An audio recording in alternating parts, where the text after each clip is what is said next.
الحمد للہ رب العالمین والصلاة والسلام علی سید الانبیاء والمرسلین وعلی آلہ واصحابہ اجمعین اما بعد فاعوذ باللہ من الشیطان الرجیم بسم اللہ الرحمن الرحیم لقد من اللہ علی المؤمنین اذ بعث فیہم رسولا صدق اللہ العظیم۔ سب آباد محبت کے ساتھ پڑھیں الصلاۃ والسلام علیک یا سیدی یا رسول اللہ وعلی آلک واصحابک یا سیدی یا حبیب اللہ۔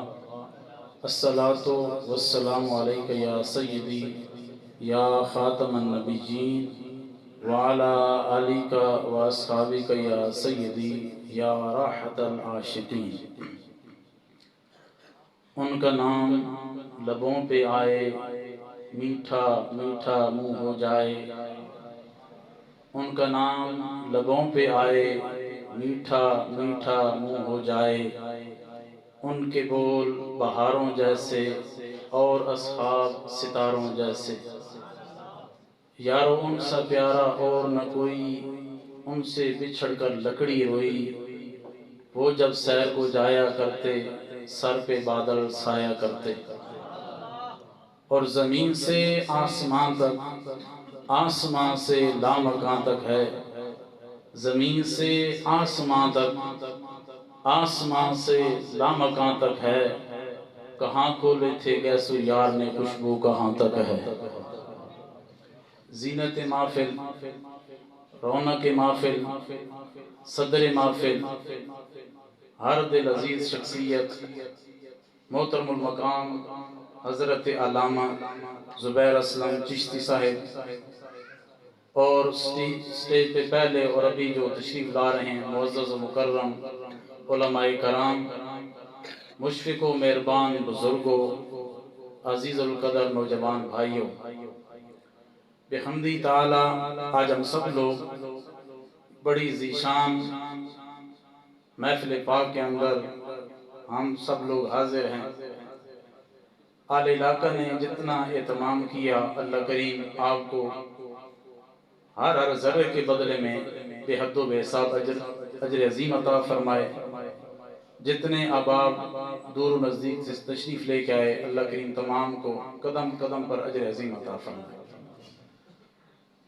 تو تین گزارشات، اس کے بعد جس طرح قبلہ حضرت صاحب پہلے بھی فرما رہے تھے کہ ہمارے معزز مہمان دیار غیر سے یہاں تشریف لا چکے ہیں، ہم خوبصورت آواز میں خلاق عالم کی لاریب کتاب کی تلاوت ان سے سماعت کریں۔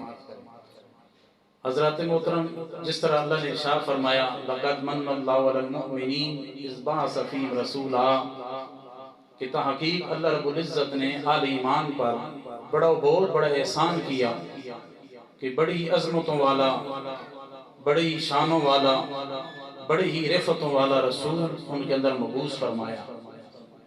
اور اس کے اندر کوئی دوسری رائے نہیں ہے کہ اللہ رب العزت کا تمام احسانوں سے بڑھ کر یہ احسان ہے کہ اس نے اتنے عظمت کمالات والا محبوب ہمیں عطا فرمایا۔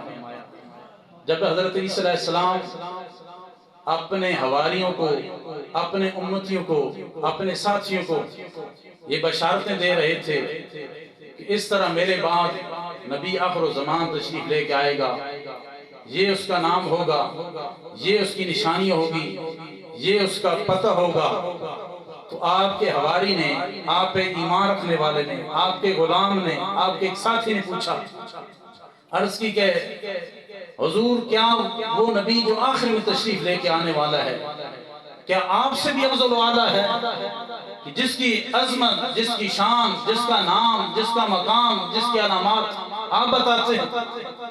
آپ نے فرمایا سن، وہ اتنی عظمتوں والا ہے، اتنی شانوں والا ہے، اگر عیسیٰ ابن مریم کو اس کے جوتے کے تسبے بننے کی سعادت نصیب ہو جائے، یہ میرے لیے بہت بڑی فخر کی بات ہے۔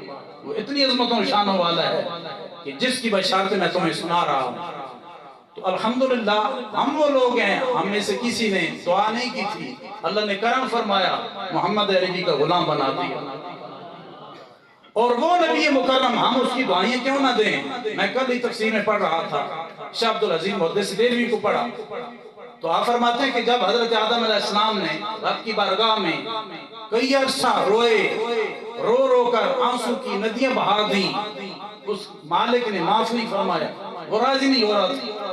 ایک دن حضرت آدم کو خیال آیا، شاہ عبدالعزیز محدث دہلوی فتاوی عزیزیہ میں لکھتے ہیں کہ جس دن اللہ رب العزت نے جب مجھے میرا ڈھانچہ بنایا، روح پھونکی تھی، میں نے جب عرش کی طرف سر اٹھایا تھا، اس وقت ایک کلمہ شریف لکھا ہوا تھا، اور آپ نے سوچا کہ اللہ کے نام کے ساتھ جس ہستی کا نام لکھا ہوا تھا یقیناً وہ بڑا اللہ کو پیار ہے، کیوں نہ میں رب کی بارگاہ میں اس کا واسطہ پیش کروں، کیوں میں رب کی بارگاہ میں اس کی دعائی دوں۔ اس لیے تو ہم بھی حضور کی دعائیں دیتے ہیں، ہم حضور کے مستانے ہیں، ہم پہ حمدی تعالیٰ حضور کی دیوانے ہیں۔ تو جب حضرت آدم علیہ السلام نے حضور کا واسطہ دیا، رب نے معاف فرمایا۔ حضرت شیخ محقق فرماتے ہیں، آپ فرماتے ہیں کہ جب اللہ نے معاف فرمایا تو اللہ نے فرمایا کہ اے آدم معاف تو بے قدر دیا، ذرا یہ تو بتا یہ خیال کیسے آ گیا تو نے میرے محمد مصطفیٰ کا واسطہ دیا، یہ خیال کیسے آئے؟ اور میں نے اسی واسطے کے صدقے تجھے معاف کیا۔ عرض کی مولا کریم جب تو نے میری تخلیق فرما لی تھی، میرے اس ڈھانچے کے اندر روح پھونکی تھی، مولا جب میں نے سب سے پہلے عرش کی طرف سر اٹھایا تھا، میں نے دیکھا تھا کہ تیرے نام کے ساتھ جس ذات کا نام لکھا ہوا تھا، میں اسی دن جان گیا تھا، میں اسی دن پہچان گیا تھا کہ وہ معبود، وہ ہستی، وہ شخصیت تجھے بڑی پیاری ہے جس کا نام تو نے اپنے نام کے ساتھ لکھا۔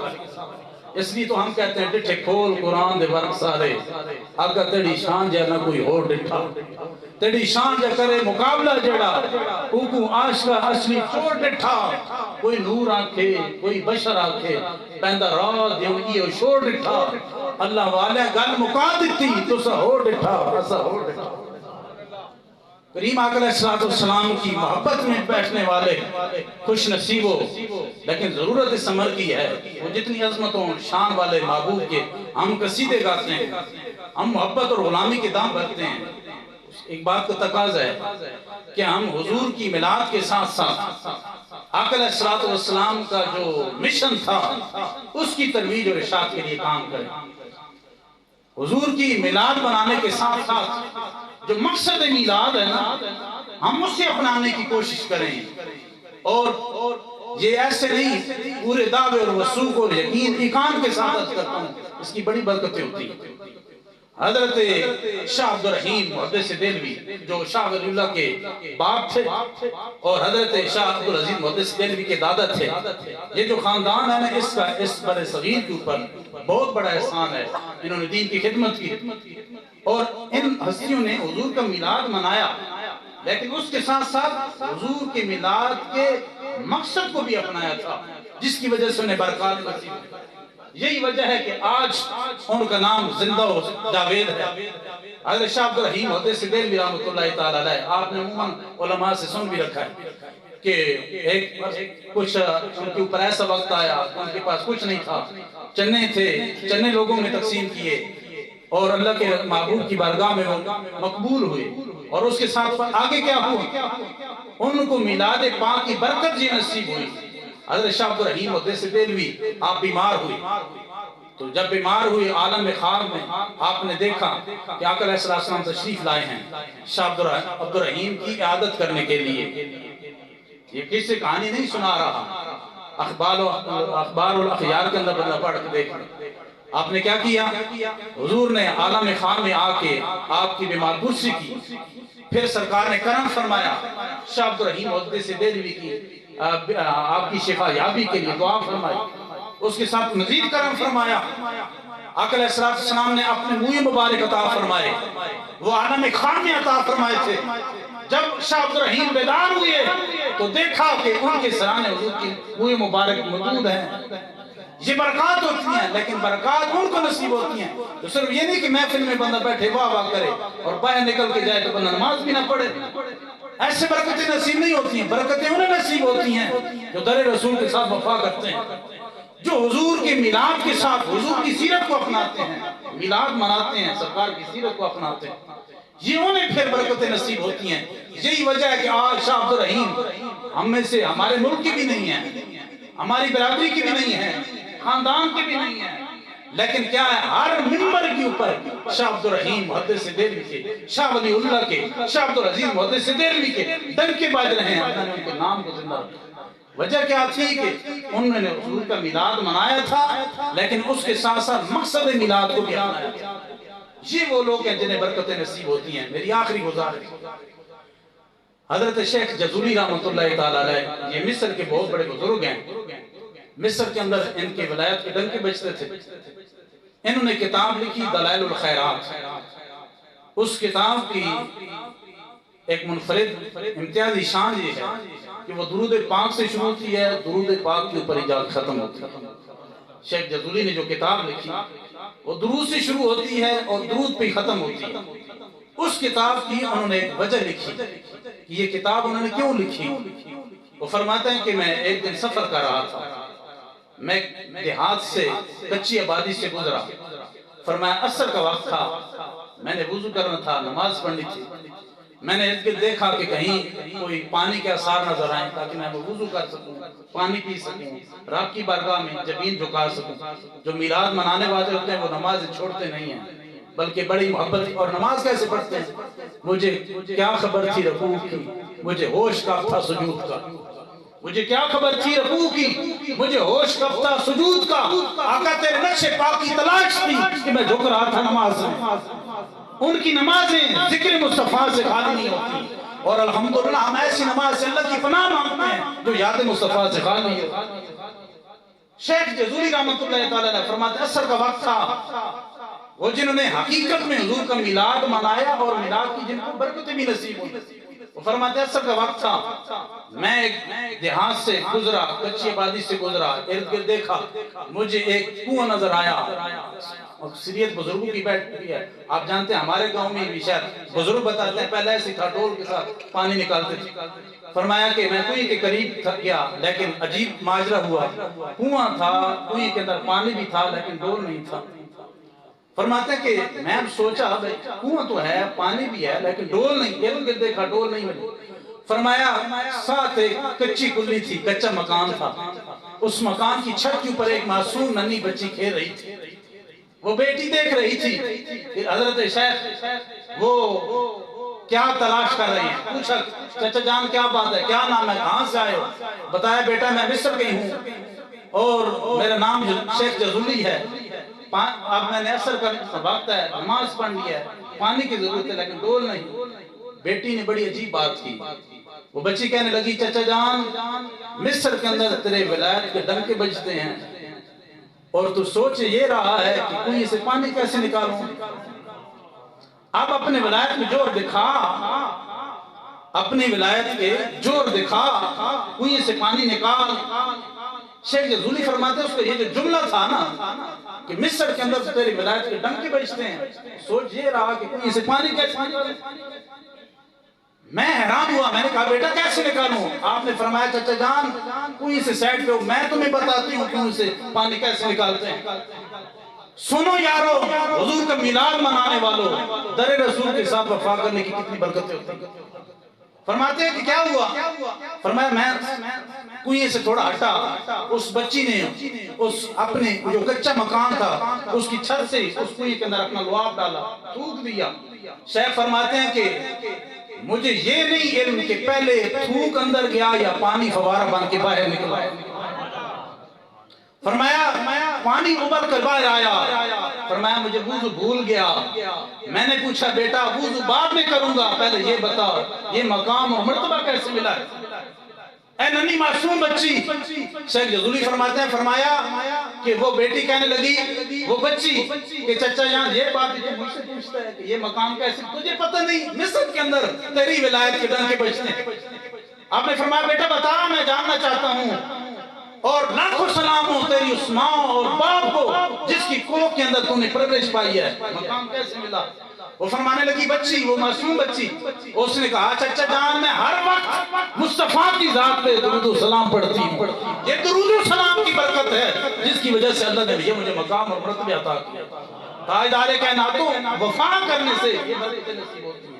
تو جو صرف اب دیکھیں یہ جب اس بچی کا یہ مقام ہے، اس کی ماں کی عظمت اور شان کا عالم کیا ہوگا جس کی کوکھ کے اندر اس نے پرورش پائی ہے۔ تو اس واسطے حضرت ذی وقار ضرورت اس عمر کی ہے، فرقہ وریت کی آگ سے بچے۔ امت مسلم پوری زخمی ہے، فرقہ وریت کی آگ عروج کے اوپر ہے، اس واسطے آؤ فرقہ وریت سے بچ گئے۔ میرے کریم آقا نے ارشاد فرمایا کل عبد یبعث علی من مات علیہ او کما قال۔ حضور فرماتے ہیں کہ روز قیامت ہر بندے کو اسی حالت میں اٹھایا جائے گا جس حالت میں وہ مرا تھا۔ تو اگر ہم حضور کے ساتھ وفا کرتے کرتے مر جائیں تو کل کتنی عظمت اور شان ہوگی جب ہمیں اسی حالت میں اٹھایا جائے گا۔ اس واسطے میری آپ تمام حضرات سے گزارش ہے کہ یہ محافل میلاد مصطفیٰ یہ ہم سے اس بات کو تقاضا کرتی ہے کہ ہم حضور کا میلاد منائیں اور بڑے عقیدت و احترام کے ساتھ منائیں، کھلے دل کے ساتھ منائیں، لیکن اس کے ساتھ ساتھ جو مقصد میلاد ہے ہم اس کو بھی اپنانے کی کوشش کریں۔ اگر اللہ کریم نے اتنی ممفلی عطا کی ہے اس میں سے ہمیں ضرور یہ کوشش کرنی چاہیے جو اللہ رسول نے ہمارے ڈپٹی لگائی، ہمارے اوپر واجب کیا کہ ہم اس میں سے عشر دیں، ہمیں ضرور دینا چاہیے۔ کتنے غریب مساکین ہیں جو ہمارے تعاون کے منتظر ہوتے ہیں۔ یہ دینی ادارے ان کو جو حکومت سے گورنمنٹ سے جتنی سپورٹ ہو رہی ہے آپ کو پتہ ہے، الحمدللہ ہمیں جس ادارے میں خدمت کی سعادت نصیب ہے دارالعلوم احمدیہ غوثیہ بڑھال، اب اس میں الحمدللہ 150 بچے پڑھ رہے ہیں اور اللہ کے فضل و کرم سے قریباً ماہانہ 8 لاکھ کے راؤنڈ اباؤٹ اس کا خرچہ ہے، بغیر تعمیر کے، بغیر کوئی اور کام کرے، صرف کھانے پینے کے۔ تو وہ کس طرح چاہ رہا ہے؟ وہ آپ جیسے مخلص لوگ ہیں کہ جنہوں نے اپنے رزق کو حلال کرتے ہیں زکوٰۃ دے کر، اپنی فصلوں کو پاک کرتے ہیں اس میں سے عشر نکال کر۔ تو یہ حضور کے مقصد میلاد کا یہی ایک پیغام ہے کہ ہم ان اداروں میں کیا ہو رہا ہے؟ وہ ہم ڈنڈے مار تیار کر رہے ہیں، کیا وہاں لڑاکے تیار ہو رہے ہیں؟ نہیں، وہاں محمد عربی کے دین کے غلام تیار ہو رہے ہیں جو گلی گلی بستی بستی جا کر حضور کی حرمت پاک اوپر ہو کر دیں گے، جو بستی بستی نگر نگر جا کر حضور کی محبتوں کو، حضور کی شانوں کو، حضور کے عشق کو عام کریں گے۔ اس واسطے یہ میلاد پاک کا یہ تقاضا ہے۔ بے شک ہم محافل کے اوپر لگائیں لیکن اس کے ساتھ ساتھ اگر ہماری مسجد صحیح طریقے سے آباد نہ ہو، ہمارا دینی ادارہ وہ فاقوں کا شکار ہو تو یہ سرکار کے ساتھ وفا نہیں ہے۔